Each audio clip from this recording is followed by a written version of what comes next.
my nickname is SubiGal. I'm known in all the Subaru community and a lot of other enthusiast communities as SubiGal.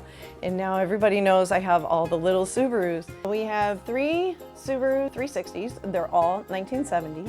Subaru made them in 3 different variants: a sedan, which is not really a sedan, it's a 2-door coupe, but they call it a 2-door sedan because you could fit 4 people in it, in theory, not in reality. I wouldn't recommend trying it. We have a 1970 Subaru 360 pickup truck and a 1970 Subaru 360 van, which you can fit 4 people in, but then it doesn't want to go because it's too much weight.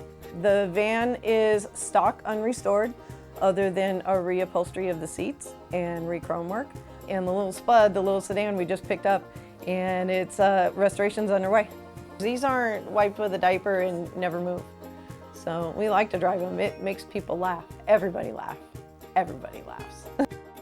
If somebody isn't smiling when I'm driving one of these cars down the road, I think there's something wrong with them. They're having a bad day, a really bad day.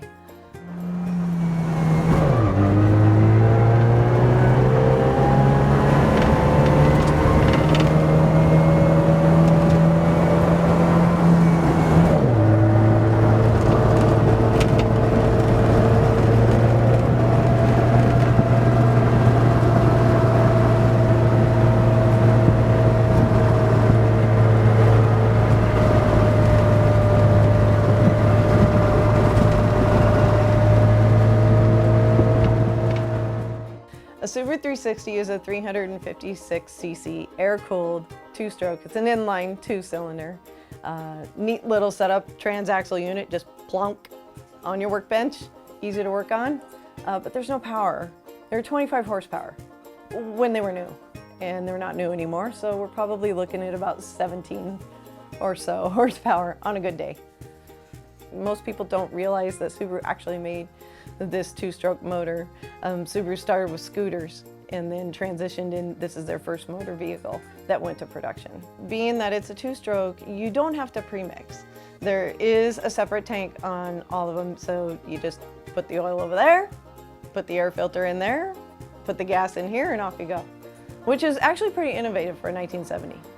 And it's not really injected, but it's more of a drip, so under full throttle, kind of pulls back, drip, drip, and off you go. We do have a saying amongst the 360 community that if it's not smoking, it's broken. And in every single case, that's ended up being the truth.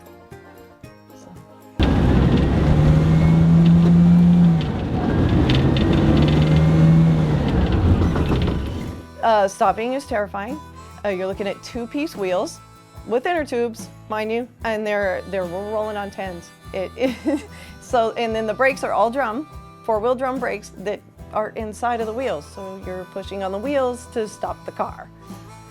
Well, I could tell you downhill, I hate it. It's terrifying. The brakes don't work. Stop sign, you have to start stopping about 75 feet before you get to the stop sign. Red lights, I'll just run them. I'm not stopping. There's no way I can. If it's that close, I'm going through it. Everybody look out. I'm scared. Every time I drive them, I'm scared, but it's fun. How can you not do it? Subaru transitioned into their second vehicle, which is the Subaru FF1 here in the States, which was their first front-wheel drive, first boxer motor vehicle, and happen to have one of those too. I mean, they're rare, it's not. You don't see them on the road. People don't even know what an FF1 is. I only know of 2 other people that are working on them in this country, I think. Perhaps I might have the only one that's running and driving right now. It has inboard front brakes, and the original engine was a wet sleeve design, which was not reliable, caused a lot of head gasket failure. Between that and the brakes, people literally just junked them. So again, super hard to find, parts are impossible to find. Restoring this car has been a nightmare, but we're gonna get through the nightmare, and it's gonna be on the road.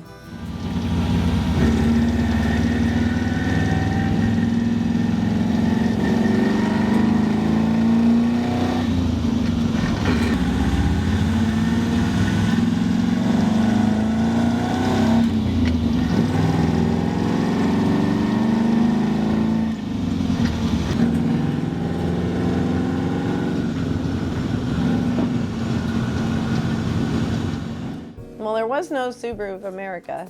Back in 1968, this genius, you might want to Google him, Malcolm Bricklin, thought it would be a great idea to bring these little cars over from Japan and start selling them. They had essentially two dealerships, one back east and one in California. And in theory, I mean, he was on it, he was just too early. He thought because a Volkswagen Bug was doing so well that they would sell like crazy. These are much slower than a Volkswagen Bug, and they're much smaller. I mean, I'm 5'1" and I fit really easily into these cars. You're 5'5", it starts to hurt.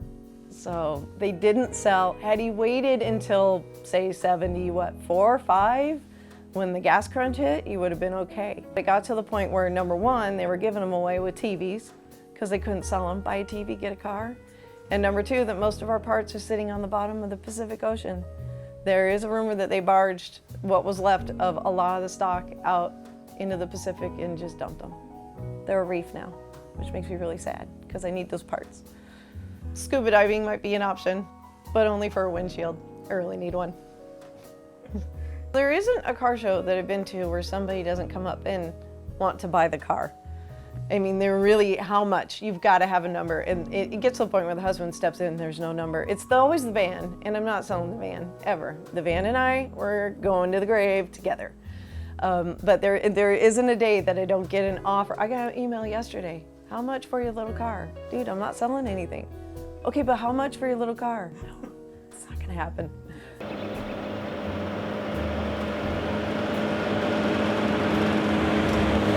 Well, you get some reactions. You get people that just, you know, if they're paying attention, they point and laugh and the smiles come out. That's the best thing about these cars, is they make people smile. That's my favorite thing about the cars. I mean, if you don't smile at that car, something's wrong with you. I love it. It's so much fun. I could drive on the sidewalk. So if I have to, they do fit on the sidewalk. Don't ask me how I know that, but they do.